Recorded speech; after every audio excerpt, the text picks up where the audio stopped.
You're raised as an athlete to fight back. So why all of a sudden when you retire do you stop the good fight?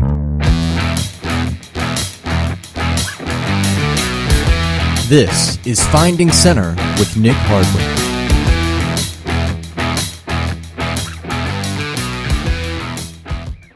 Hey all, it's Nick. If you follow my stories on Instagram, I'm at Nick Hardwick. Then you already know I'm very routine and regimented. I post almost every meal that I eat to show what health and maintaining a fit and active body and lifestyle, that it's not a trick. So if you're not following me, please follow me.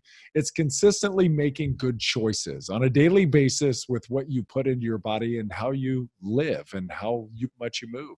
One thing I put into my body since the company was founded in 2017 is BUBS Naturals, collagen protein, and MCT oil powder. One way or another, I have used BUBS religiously daily. Now, most mornings during the work week, I'm up and at 'em at about 4 a.m., having my pre-workout shake at 4:30. I count, as you know, all my macronutrients. I'm super specific about what I put in and at what times. And that meal specifically has 5 grams of fat, 40 grams of protein, 45 grams of carbs. Part of that drink, the tasty part anyway, is BUBS MCT oil powder. It adds such a nice little creaminess and it balances out the profile and it slows down the digestion of the protein and the carbs so I can have sustained energy at the gym at 5 a.m. And on the weekends, or really when I want to treat myself, I have either a BUBS protein latte or a matcha green tea protein. You can find those recipes on my stories. Add 20 grams of collagen protein, which I find very gentle on the stomach, and a little dose of MCT oil powder. Whip it up with the magic wand that they have. Super cool. And voila, it's just a really decadent treat. I know my body. I listen very closely to how it responds to what I put in it. And I wouldn't have stuck with BUBS through the years if my body didn't like what it was feeling. Couple of other good things. No other collagen brand can claim to be 100% NSF certified for sport, which is the official seal of approval for most all professional sports. Not that you're a professional athlete. I get that. But you know that what you're getting is what is claimed on the package with that certification. That's huge for me because a lot of products, they just can't offer that. And they stand behind their products with a 100% guarantee. You're going to love the product. It's fabulous. So that's not all going to matter, but it could be for your first time a good peace of mind. Here's something else I love about the company. They always donate 10% of BUBS to charity. The Glenn Doherty Foundation, the namesake for BUBS. You'll read up on his story. You can check that out at bubsnaturals.com. If you happen to be in the San Diego area, BUBS products are now available at all Barron's marketplaces. Stop in, pick some up today, and see how conveniently health fits into your life. If you don't have a Barron's near you or you don't want to go to the store, order it online at bubsnaturals.com. Again, you'll find recipes and their blog is really fantastic. Use the code NICK15 for 15% off. That discount only works at bubsnaturals.com, or they are also on Amazon Prime and Amazon Choice. Check them out, guys. I swear by them, bubsnaturals.com. Hey gang, welcome back. It's Nick. I know it doesn't look like me. I shaved my beard and I'm looking youthful and feeling spry. So this is going to be a very energetic podcast. Joining us today, it's my wife, Jayme Hardwick. Jayme has her bachelor's degree from Purdue University in health and kinesiology. She's a precision nutrition certified. She's been feeding me for the last 15 years of my life, and I give her all the credit for teaching me and our boys how to live a healthy lifestyle and coaching me to a more balanced life, as I tend naturally to want to dwell in the extremes. She also does a wonderful job as a mother, teaching our boys the place food has in their lives and showing them how to fuel their activities. I wanted to have her join us again to answer common questions we get all the time about how to eat healthy as a family. Here we go. Joining us now on the Finding Center podcast, my lovely wife, Jayme Hardwick. How are you, lady? Hey, I'm great. We're getting to know each other again as I'm unveiling for the first time a fresh shave and a couple of cuts on my chin. Yeah, you got to get better at that. Well, you know what I did? I didn't actually use one of the buzzers before I used the razor. So I had a pretty full beard. I was just in the shower and I was like, to hell with it. I don't want this beard. Did you change out my razor off in the of shower? my face? No, I didn't. I just used your razor, bled all over it, a lot of hair in there. And I walked away. Although I did clean up the hairy mess that was in the bottom of the shower. So, Okay. yeah, all good. And you're... Thank God for small mercies. So as you're unveiling your new face, I am also kind of unveiling a new face. I had a laser treatment done yesterday, and I'm sloughing off right now. So if you see a lot of skin cells just floating around here. Oh, good. Yeah, it's because I'm going to look 25 tomorrow morning. Perfect. Get ready for it. You're going to look 20. You know what? I'm going back in time, too. As an hour before this, I had a doctor's appointment, and we had Dr. Tim Mosley on this season. He was the second episode of this season, and Tim was the exosome doctor. If some of you out there listen to that one, little sciencey, little awesome, but I thought I'd give it a try myself, and I just got back from the doctor where we applied it. So I'm doing this in a multiple step process. So it's the future of regenerative medicine is what we kind of coined that podcast episode. But actually talking to real doctors out there, and the doctor that applied it to my hair, like they really do believe in this. So what I wanted to do was kind of get the visual results. So I'm going to take pictures. Yeah. And the leading restorative hair doctor in the country is now switching a lot of his clients over to not transplants, but he's using these exosomes. And so I got 5 milliliters from Direct Biologics, had it applied into the skin. Now, okay, so explain to me, what's the 5 milliliters? 5 milliliters is the exosomes. But that's not from your body. That's not my body. No. This is, so you got to go back and listen to the process of how Direct Biologics, and they're really the leader in the whole exosome process. So as far as like getting FDA approval and all that, they're kind of working towards that. They are really falling under the guidelines of what needs to be done. So what I've done here and what I'm doing is, here's my plan. So surprise. Okay. I got it done. I get it done under the scalp or in the scalp with the skin. Okay. And then it's supposed to activate your hair.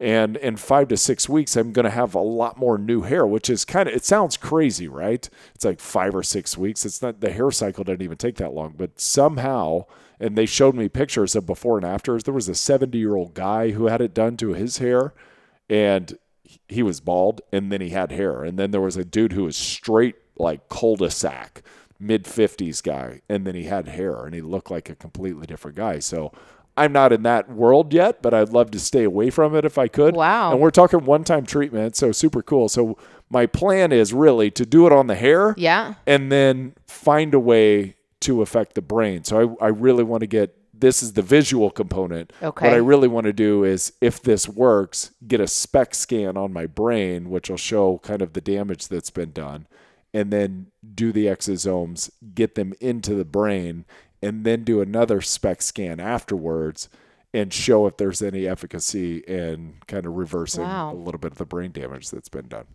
So in 5 or 6 weeks, are you going to be like a chia pet, and just every day it's going to go like boop? I'm planning on being like Tom Brady. Okay. So, just or flowing Julian Edelman. Flowing or, locks everywhere. Anybody else. Yeah. I was thinking more of like Otto, the bus driver on The Simpsons. Otto. More like Blotto. Yeah, super good. All right, so we're having you on because obviously you run our house. I try to. You do. You run our house. I call myself the chief fundraising officer here. You're the chief executive officer, the chief operating officer, every other officer that could possibly, the chief caring officer, the equal employment officer. Like, you're everything to this house. I just do my best to raise as much funds as possible and maybe give us some direction if I can. So we get asked all the time, and then I always direct my questions towards you, is how do we eat healthy as a family? And really, I think what people are trying to get to is, because adults, we can do it, but how do we get our kids to eat fairly healthily? Right. So how do we do that? Well, it's a loaded question, right? I don't think that there's an easy answer. I think it's like a multifaceted kind of approach. Where would you like to start? It's a multi-pronged approach. Yeah. Where do I want to start? I guess we should start maybe at the beginning of the whole deal, is when they were babies. And I think, because for me, if you think about it, it's a grooming process. It's getting them to understand your systems, as we call myself the chief fundraising, and you're the COO and the CEO. It's like, if this is our business or this is our team, buying into the systems and the way that we do things, I think it starts super early. Yeah, maybe even like pre-birth, right? into what you're taking in as Yes. an expectant mother. Totally. Yes. And I think we were fortunate in the kind of just timing that we had kids. Was your football career was winding down. Mm-hmm. Your focus on health and longevity had just kind of spiked. And so I think with that being said, I think during my pregnancies, I was really lucky. Let me just preface it if anybody's listening. With pregnancy? Yes. I had no sickness. Some women literally can't stand the thought of a green vegetable True. or a piece of meat makes them, gag or, yeah. I didn't have You any were of great as a that. pregnant woman. I'm better pregnant than not pregnant. You want to do it again? No, Oh. no, I don't. Right. But I was like happy and glowing and eating all the green things. And I was one of those ones that you don't like. And horny. I did like you. Jesus. Sorry. That's intense. Thought we'd put that out there. Here we are. Yeah. All right. But then that being said, the minute the kids were delivered, I feel like then it was a total shit show for was the a mess, first yeah. year for me. So It was. I did. I was lucky during pregnancy. The first year I had, it was hard. But that being said, I think our kids were exposed to a lot of good, healthy foods Yeah. while they were in uterine. Or, How did you learn to eat so well? Because I do feel like, and I know this is from outside perspective, it's been my health journey, but really it's been our health journey. Yeah. And I think a lot of it comes from your teachings to me. right. And I will take them and make them my own, as with everything. And you would do the same thing. But Totally. I think, the direction you give the house as far as what we have in it and what gets prepared on a daily basis and why things are good. Like, how did you learn all that? I know. I think it was a blessing and a curse. I was an overweight child, probably starting in about third grade. And You were an overfed child. yeah, maybe. Or maybe not. I don't know because I can't think back to there. And if I talk to my mom, I mean, she looks at the world with rose-colored glasses. She's like, "Oh no, we never overfed you." You were perfect. Yeah. Maybe I was overfed. Maybe it was baby fat. I don't know. But I remember at a very young age starting to get made fun of in elementary school about my weight. Oh. And again, this is not like bringing out my violin, Well- like woe is me. But I do think that when you are in that position, you do learn what's healthy and not healthy, or how to maybe control your weight or lose some weight at an early age, maybe earlier than you even should. Mm-hmm. But it was an issue that I was dealt with at an early age. So I was always aware of what I was eating. And I think starting young, I just had an affinity for fruits and vegetables. And I don't know, I never really craved, I don't have a huge sweet tooth. So I don't know. Because the way that you eat now Yeah. is kind of like mass quantities of really good stuff. Oh, yeah, Of really healthy stuff and not calorically dense stuff, nutrient dense stuff. And I think this has been one of the keys to my health since getting out of the NFL. And I learned this from you, was like, get the biggest salad bowl that you possibly can and fill that thing with as many veggies as you Totally. can. And then on the side, put like a little piece of lean protein. Right. But when did that all start? Gosh, I don't know. Was that a college thing? I mean, were you eating like that in college? Because it's harder to eat like that in college, right? I mean, Man, I don't remember. I don't know. I think I never really felt like I was having a meal if it didn't have a fruit or a vegetable. Like my morning meals always had to consist of something plus a fruit. Yes. And then my afternoon and evening meals always was something plus a vegetable. Do you think because Teddy, our youngest, he's 6, for everybody out there who doesn't, I'm not telling you he's 6. You know he's 6. In fact, I hope you know his birthday. Thank you. He has that naturally, kind of where he came into the world, and he's got that kind of needs a fruit, needs a vegetable, loves them, asks for them all the time. Right. Where on the other hand, Hudson is he could be just straight starch. Oh, yeah. He would all live the off time. Lucky Charms and Goldfish if Yeah, you or let him. Kraft mac and cheese would be his jam. Totally. Yeah, and I think there's definitely to nutrition, there's definitely a genetic component in there. Yes. I don't think that we can just... For interest. For interest. Yeah, and I don't think you can preach to every parent like, oh, you just have to, give your kids Brussels sprouts and broccoli and they're going to flourish. It's like, it's not that easy. I think there definitely is challenges, and we've seen it in our 2. Yes. There's one that's like, Mom, for breakfast, can I have an avocado and blueberries? And then there's the other one that's like, I want Cinnamon Toast Crunch. And that's don't put any fruit in there. Really. And so we've Yes. seen both sides of it. So I think we're actually fortunate because I think we've curtailed Hudson's taste buds into wanting more fruit and veggies and kind of. And do you think that's a big part of it is teaching the taste buds or retraining the taste buds? Totally. And in adults, we could do it too. It Right. takes a little bit of time, but there is a shift over. And I know because I was having a pint of Ben and Jerry's a night and eating a bunch of garbage food. I would have some healthy food when I could, and I knew I'd have to have a salad every day, a big one. But then it was like mash that together with a bunch of really unhealthy food, and then I'd be at 7,000 calories, all good. And then shift that over, and probably through that like 4 or 5 month window wherein I ended up losing weight. I think in that time frame, I ended up resetting my palate. And now there's no looking back. Like Right. junk food, if there's just garbage food around, I'll not eat. Yeah. I mean, there's been times when I've gone home back to Indiana and have just not eaten. You are for a faster. I won't eat. I won't know. eat. If it's not good food, I'm not putting it in my body. Yeah. Unless like there's dire circumstances. Like in Kilimanjaro, I ended up eating whatever the hell they had because it was like You I needed food. the Yeah. energy to get there. Kids and their palates. So like I'm sure you're under the belief that that adults reset the palate and you don't go back. But kids have, like we talked, their natural palate. Like Teddy came in wanting avocados for breakfast, and Hudson would love waffles every morning for breakfast with melted chocolate on top. So totally different. Yeah.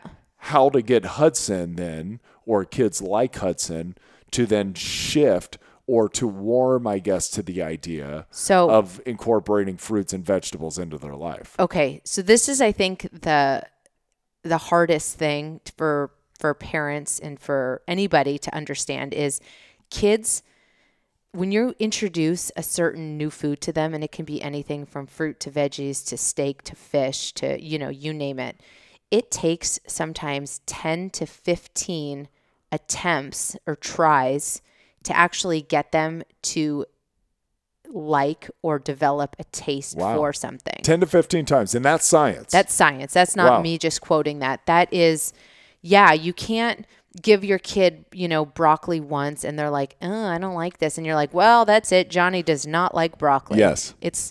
There's little tricks to it too. So again, I'm into this stuff, so I've read about it. Right. But there's science that says if your kid does love crackers and he does love mac and cheese, if you were to put those on his plate and you put a new food next to them or nestled in between the two foods he likes or she likes, they're more apt to try it because they're going from a food here I like, a food here I like. They're like, all right, maybe I'll cross over a little bit.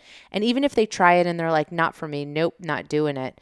It's your responsibility if you want to get your kids, to eat that way, to keep reintroducing it. It's that kind of a yes and theory, right? So we're having a conversation. Yes, and it's like, can I have a Cheez-It? Yeah. Yes, and why don't you try that broccoli? Right. And then you can move on to the mac and cheese. Right. And just kind of introducing it. I guess then kind of as a parent, the task would then be maybe to be more resilient than the kids and continuing to introduce the good stuff. And it's not easy. It's not and easy. it's frustrating at times. And so I empathize. Eat your damn broccoli. Golly, you're like, I spent money, I spent time. Because let's face it, preparing fresh fruits and veggies for your kids is time consuming. It's expensive. It's expensive, yeah. And then when they say they don't like it and you've worked so hard at it, oftentimes you're ready to throw in the towel. So I completely empathize and I understand that. But if you do want your kid to be a very diverse, well-rounded eater, it is your responsibility to continually put new things on their plate and expect them to have some, backlash at first. Right. But keep trying. Of Of course they're going to resist it. I mean, imagine as a kid trying a beer, right? Like, hey, Grandpa, let me get a swig of your beer. Sure, try it. Awful. Yeah. Spit it out, right? And then by the time you're 30 and you're at every craft brewery in town, right, you've fallen in love with beer. So you can train your palate essentially to like anything. You can, and it changes over time too, though. You can train your palate to like tequila or mezcal or whiskey or anything. Right. Like you can literally train it to like anything. So kids, it's like if you frame it that way, it's like give them a chance. Yes. Give them a chance to learn to appreciate it. Totally. And then maybe try preparations in a different way. Like, so Teddy, for example, hates anything with crust on it. He calls it crust, but it's like char. Right. If you barbecue any sort of meat or you leave a vegetable in, the broiler like too Brussels long. sprouts that have any char on them, Yes. he doesn't appreciate. So maybe, which I completely disagree with, because roasted crunchy veggies that's the bee's knees. That's where it's at. But yeah, he will not eat anything with brown on it. It's very bizarre. So yeah. Is he going raw? Is he raw vegan? He's something else. He is. We don't even need to get into what he is. But you know what I have found with him is a great tactic is for him to prepare the food. Because sometimes I think if he sees the char on the plate, he's like, "Ooh," and I don't know what he associates it with. But if he's the one that's, maybe cutting the vegetables, or he's the one that puts it into the oven, even if it does turn a little bit brown, because he was involved in the preparation of it, he doesn't want to insult his own cooking. He's more likely to eat it. Yeah, because he has a personal vested, interest in it. Yeah. So we did that a couple of weeks ago with Hudson when he woke up in the morning and he goes, "Mom, can we make some protein cookies?" Right. And then Teddy didn't like the cookies because he wasn't invested in it, but Hudson ate the cookies because it was his idea. Right. And so part of it is a little bit of having them help brainstorm maybe what you're going to prepare for dinner. And it doesn't have to be complicated. I mean, baking cookies sometimes, that's a lot for a parent, but it could be something as easy as the other night we did make your own sandwiches with the kids. Oh yeah, it was great. And you just lay out a bunch of raw veggies, meats, cheeses, breads. Here, make whatever you want. And they feel this little bit of, creativity and this little bit of autonomy where when they make it and they prepare it, they're more likely to eat it. And the funny thing about the sandwiches too, we had mixed greens sitting out and Teddy wouldn't take the dark leaves. Only the light leaves. That boy. Yes. He is your son. I am not claiming him. He looks like you. He acts like you. And then it's I guess, just another thing too, and I think this is a really big component. So you continue to introduce it and you don't let them break. I always tell the boys, like, you're not going to break my will. Right. Like I've been around a lot longer than you. I feel like I'm tougher than you. You're not going to break my will. Like if we want to impose something on you, eventually we will break you down. Right. And we'll do that. And I don't tell them that with food or anything like that. But like, I feel like as a parent a little bit is we know what's right. And at some point you're going to come around and you're going to figure out that that's right too. Or they could end up with green arms and tattoos and be completely non-compliant like that. But I do feel like one of the things that we've done from an early age is help them understand the different food groups and help them understand why we're trying to get them to eat that way. Right. Right. And that's been an important part of this process is them understanding. And it's funny, at 6 and 8, they understand what the different macronutrients are. They know what a fat is. They know what carbs are, and they know what protein is. Well, they have you for a dad. You think that's, I don't know if that's me or if that's partly you too. You think that's I don't me? know. It's probably both You're of us. You're blaming me here? I'm getting blamed for this? No. Or credited. It depends how you look at it. Sure, yeah. I'll take that. Yeah. But I do think it's a cool thing. It's like, when the kids are 1 year old and you give them carrots, it's like carrots give you good eyes, and that becomes an association. And then, as they become older and they have the bandwidth, to process more, it's like you can start talking about carrots have beta carotene. That's what makes it orange. That certain vitamin A is great for your eyes. And, and you can break it down like that, and it becomes fun for them. They're like, look, I'm eating this because it's good for this. Right. And I guess when we talk about like doing the macronutrients, we don't really like hammer them. It's like, here's the percentages you have to have. It's not like super it's not sciencey by any means, but I do want them to have a general understanding of what they all what the role is in the whole scheme of the food plate, like in their plate in front of them. Right. I want them to be able to understand where they derive their energy from, where their muscle mass is maintained, and then what the fats are incorporated for. Right. We haven't really gotten into the whole fat thing. Yeah, because kids hear the word fat and they automatically associate it with being overweight. So that's a funny food group to even introduce, I think. Totally. Yeah. And then I mean, really important for me is protein and fiber, but we don't really talk about fiber all that much. The way we talk about our veggies is these are your vitamins. Right. This is what keeps you healthy. This is what scrubs you from the inside out.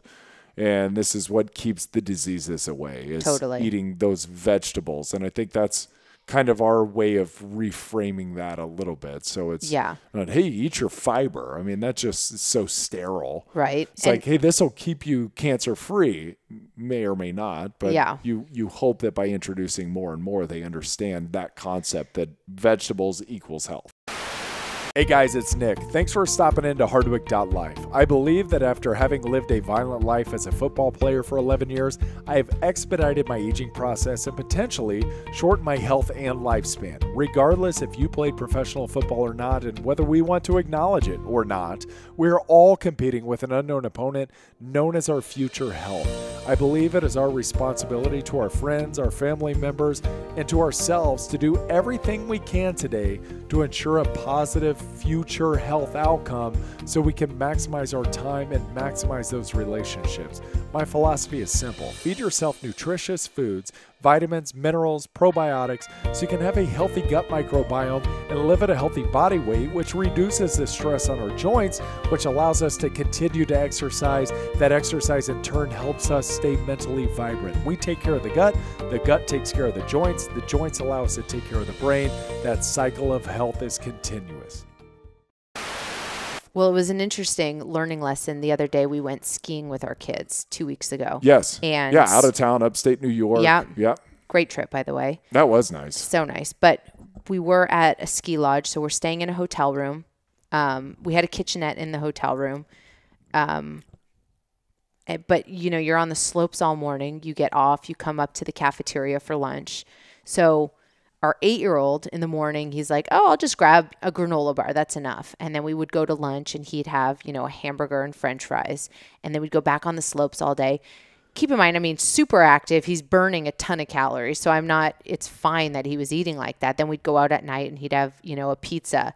Then the next morning it was repeat. It was like, oh, I'll have some frozen waffles for breakfast, a hot dog for lunch, and then some nachos for dessert. Well, for dinner, by the end of the second day, we were in a restaurant and he was literally keeled over. He was crying because his stomach hurt so bad. Yeah. And it was just, again, it's a perfect learning opportunity. I thought his appendix was rupturing or something was going on. No, he was constipated. Yeah. His first bout of constipation. It was. And at 8 years old, it was a perfect lesson. It's like, all right, let's review what you've eaten the last 2 days.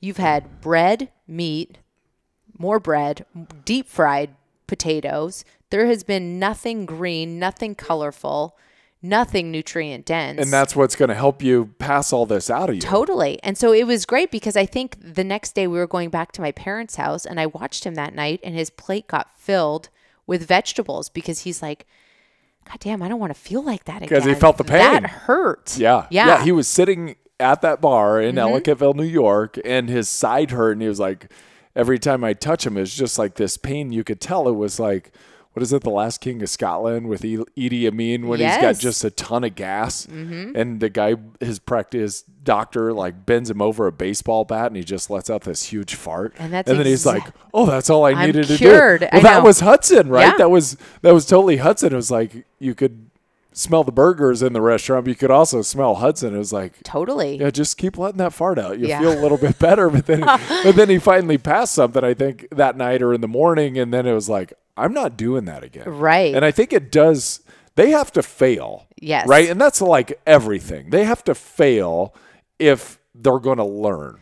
And so it's part of it is like allowing them to fail. It's like, hey, bud, go ahead and eat like shit. You can eat like you're at a carnival for the next 3 days. But eventually we know it's going to catch up to you. And it did. And then he learned. Yeah. Because he felt the pain. Yes.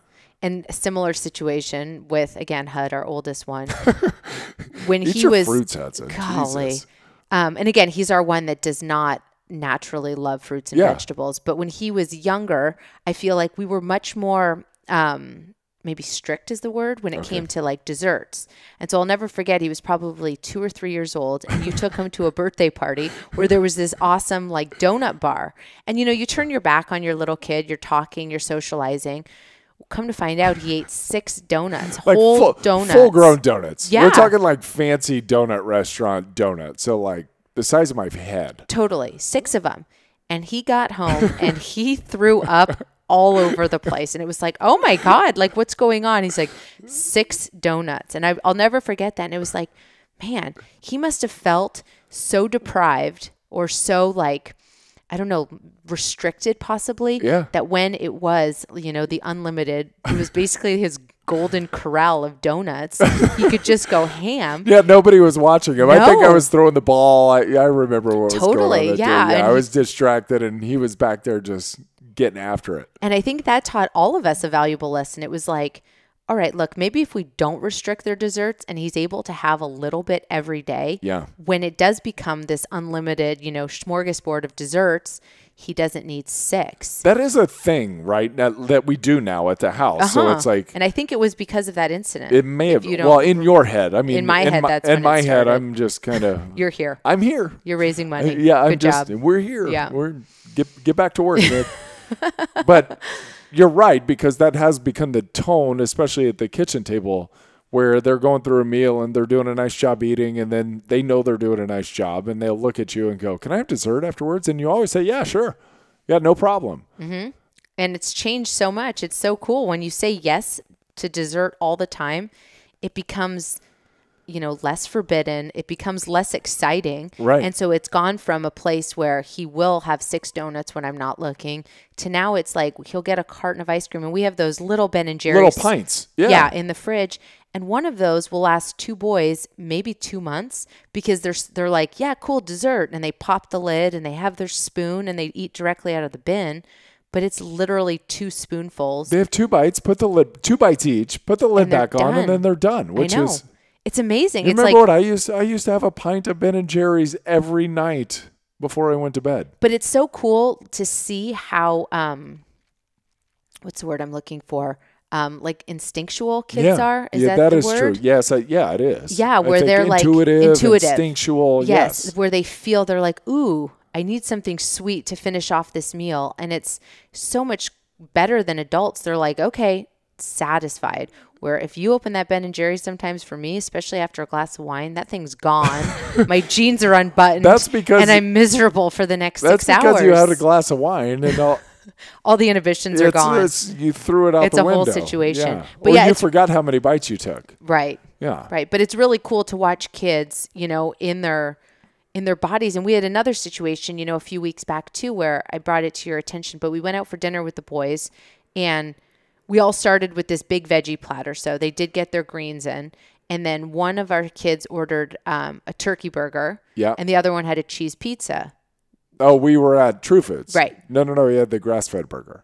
Right. Okay. Hudson did. Yeah. And then Teddy had the cheese pizza. Yeah. And so again, it was like, cool. Yeah. Eat your life away. Do your thing. And so they both did a great job eating. Everyone's done. Go to the movie. We had a great, family date night. The next morning we wake up and it was so neat to see that the one that had the pizza, so he had, survived off of carbs that night. Carbs and fat. Yeah. He woke up. He's like, Mom, can you make me some eggs? Because his body was craving, I think, some protein. Yeah. And Hudson, who had smashed a whole grass-fed burger, was like, I'm good. And I don't think he ate much of the bun either. He ate the burger. And the next morning, he's like, I think I want waffles for breakfast. So it's just neat to see. And you're like, oh, okay, probably because your protein and fat stores are topped up. And now that's what your body's craving. Yeah, so it's neat. Yeah, we do that over a day where we're like, oh, I need this and that. And they do it over the course of a week and a month more naturally, I'm assuming, than we do. I think so. As adults. And that's even why sometimes, your kid sits down to dinner and it goes back to, it is frustrating as a parent. You make this meal, you put it on their plate, they have 2 bites and they're like, I'm not hungry, Mom. Yeah. Yeah. And we've come to a place where it's like, all right, cool. Well, I have anyways. I don't know if you're. No, I'm on board. Hey, I'm just here. You're here. Yeah.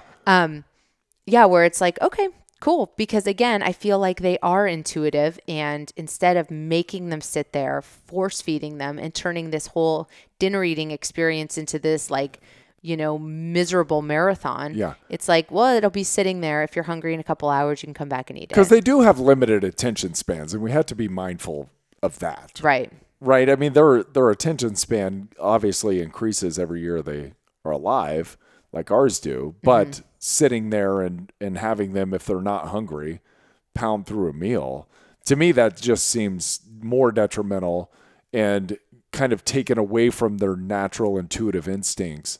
Yeah. To say, I'm not hungry. Right. That's good. Yeah. Cool. You're not hungry? Yeah. Don't eat. But here's what you're not going to do. Yeah. You're not going to go, I'm not hungry, and then go to the fridge and grab that ice cream and have the ice cream. Because if you're not hungry, you're not hungry. And that's fine. So we need to honor that. But we also do, I mean, where when they're doing a good job eating and they say, can I have dessert? Yes. If you're not doing a good job eating and you say you're not hungry, then you're not having dessert. Right.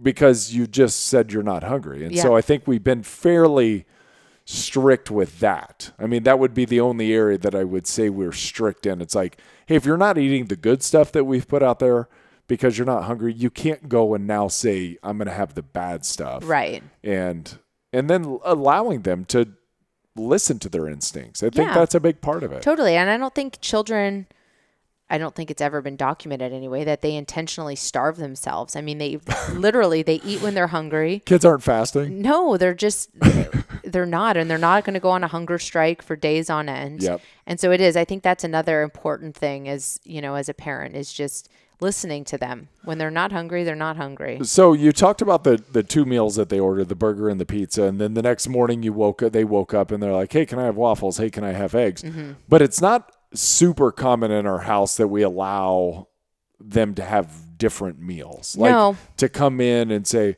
well, here's what I feel like tonight. It's right. Like, well, that's not what we're having, bud. No. And I'm not a short order cook. No. And we're really, the way I describe it, because people ask oftentimes, like, because I know you post a lot of our food on Instagram. Yes. We kind of, the way we food prep, if you will, I don't even know if it's called food prepping, the way we cook, it's very like, there's vegetables that get roasted. There's usually a protein that gets cooked, and then there's a starch. And you can configure your meal any way you'd like. So if the kids want, their broccoli and chicken on a bed of rice, cool. And if you want to, omit the rice, I can abstain from that if I don't need any more carbs for the day. Totally. I'm not keto. But here's what we're having, and you can, figure out what your meal's going to look like based on these 4 items.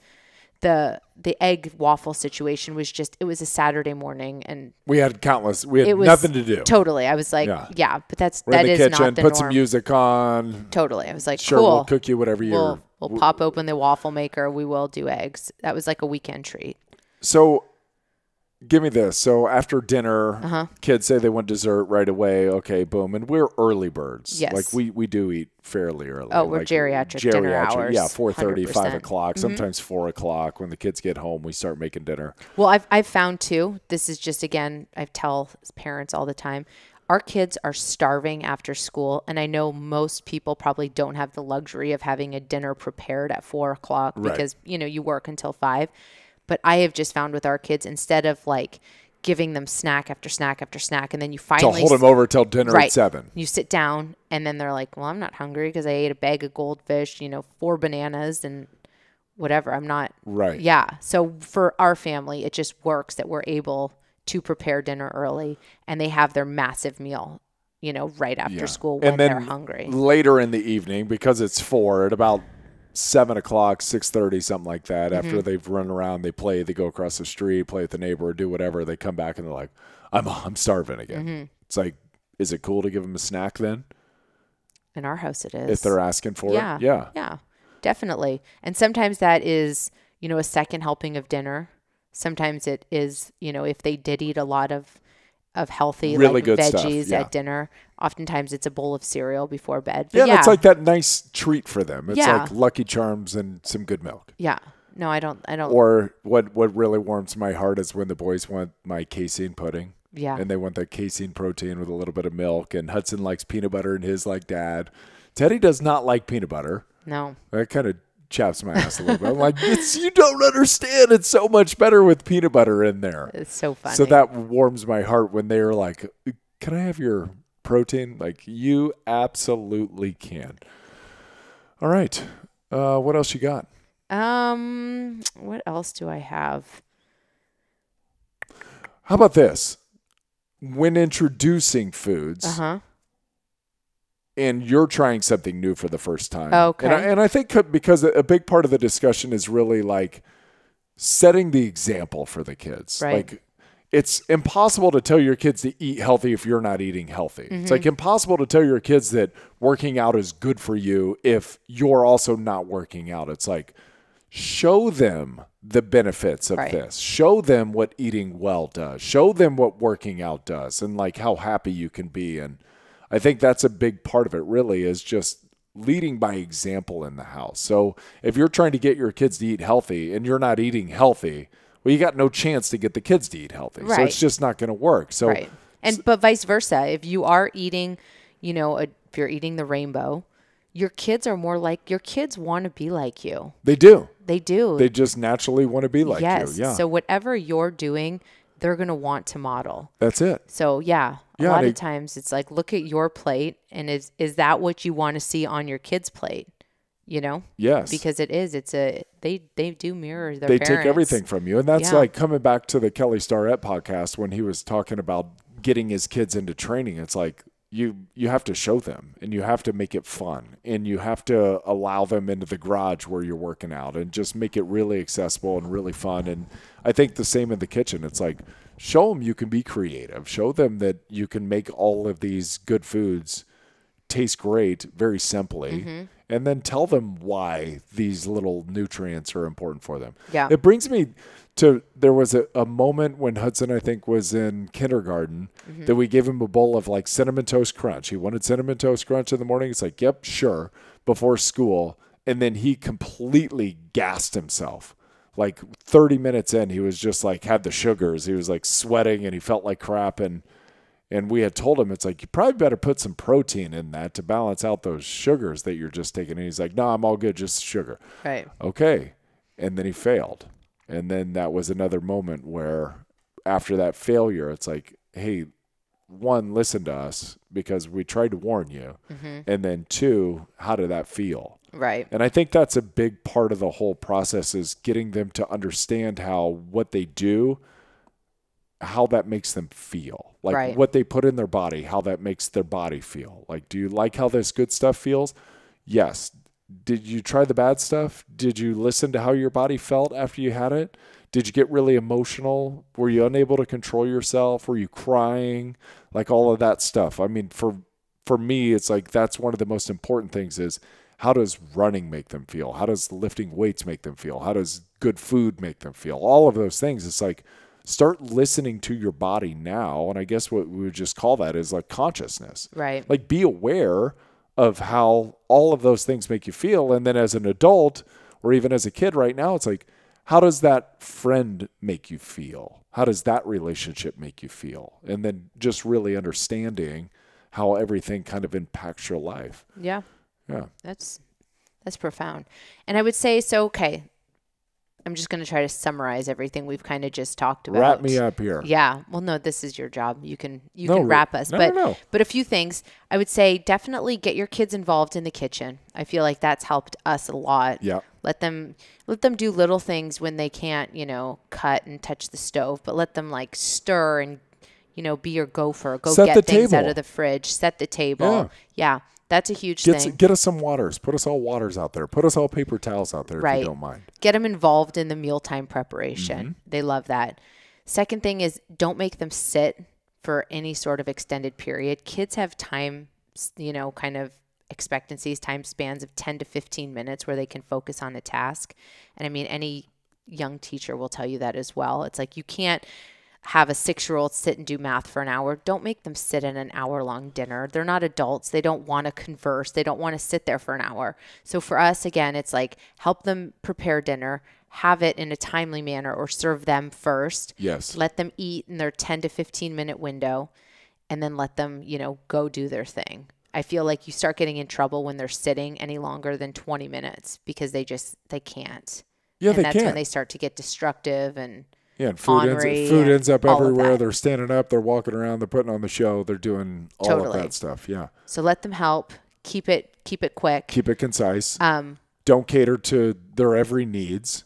Right. Yeah, they get what they get, and they can have some choices within that. But this is what we're doing for dinner. And that being said, I think condiments are a huge secret for kids trying things.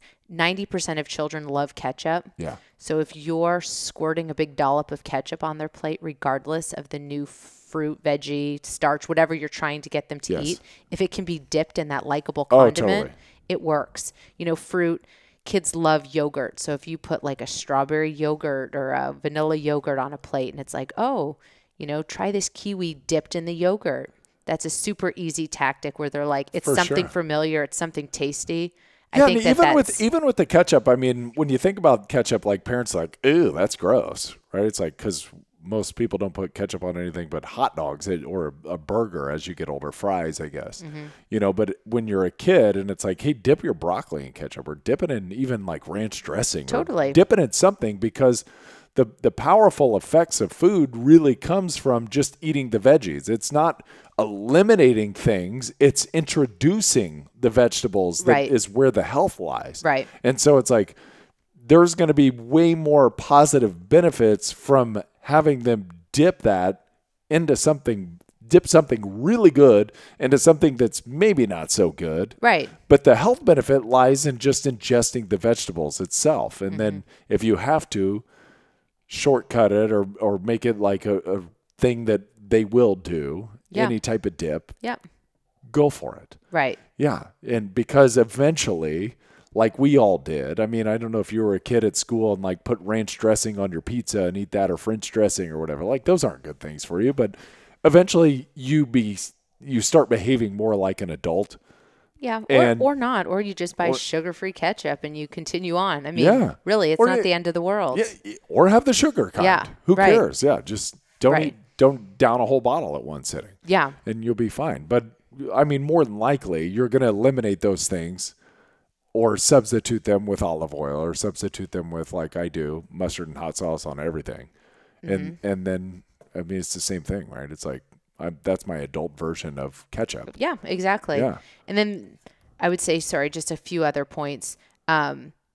Kids mirror their parents. So make your plate, as colorful and as exciting as you want your kid's plate to look, because you need to practice what you preach, or nobody. And if you're a parent that's trying to get into it too, this would be a little side note on this. If you're a parent that's trying to get healthy yourself, don't show disgust when you're trying something for the first time, when you're trying to eat Brussels sprouts for the first time, or you're trying to eat some type of greens for the first time. Like, your kid's watching you they know everything. Totally. Even your facial expressions. They take all of it in, even if they seem like they're not. So you've got to be stoic now. If you're trying it for the first time, like experimenting with new foods, you've got to put on your poker face and you've got to get down and do the work, because for you, like for kids, it takes 10 to 15 tries to get them to learn or to change their palate over. For an adult, it's the same way. It's going to take time. So put that big boy, big girl face on, get your poker face going, and don't allow the kids to see you wane it all. Right. Yeah, because then they're going to do exactly what you do. Yep. Yeah. Yeah. So set a good example. Yeah, there you go. What else we got? Don't take it too seriously. Yeah. Kids essentially need calories. And if your kid is active and playing outside or participates in, athletics, they're going to burn off anything they eat. So we shouldn't stress as parents over them eating, and having an affinity for pizzas and burgers and hot dogs and waffles and all those things that we've become, bad foods. Yes. Yeah. Kids need the calories. They need the energy. Totally. More than likely, they're burning it off. Unless they're kids eating. Aren't us. Right. Kids aren't. You'd like to introduce them to those things, but think about what you ate as a kid. Yeah. Think about what I ate as a kid. Totally. I know how I was raised, and look, we're fine. We're totally healthy, yes. and we learn along the way. I heard a great scientist once, and I forget who it was, of course, but the philosophy was like, from 0 to 15, you can almost take in anything as long as you're physical, you're active, and your body's just going to do what it's supposed to do, because that's what it's designed to do, is to continue to live, to grow, to thrive. From 15 to 30, you're in your reproductive years. And obviously, 15 is not prime for that, but this was the doctor's thing, is like 15 to 30, you're in your reproductive years. Again, you can basically do whatever you want to do from 15 to 30. From 30 to 45, you are raising those children that you had, And then when your children are 15 years old is really when you're about 45, something like that years old. It varies, of course. But that's when at 45 is when the age-related diseases start kicking in, because your body, your purpose here was to raise another generation of our species, and then you're supposed to be allowed to slough off. And then so at 45, that's really when you need to be mindful. So when you're thinking about your kids and a healthy family, it's like, it's a long game. Yes. Keep them interested in it. Just like with athletics, it's like, don't burn them out. Don't beat them over the head. Allow them to be kids. Allow them to have Pop-Tarts and Cinnamon Toast Crunch. And while they're doing that, also be introducing the vegetables and the healthier components, and have them come to an understanding on their own with your guidance of how things affect their body and how they affect their brain and their emotions, and allow them to perform. Yeah. I love that. That's it. Well done. All right, baby. Well, thanks. This was fun. Love you. What do you think of the shave? Dig it? Yeah. Here I am. It's still new to me. I'm fighting my age-related disease right here. Yeah. All right. Give me a day or two. All right. Yeah. So clearly you love it. Very good. Thank you. Thanks for tuning in, guys. Thank you for your time, baby. Thank you.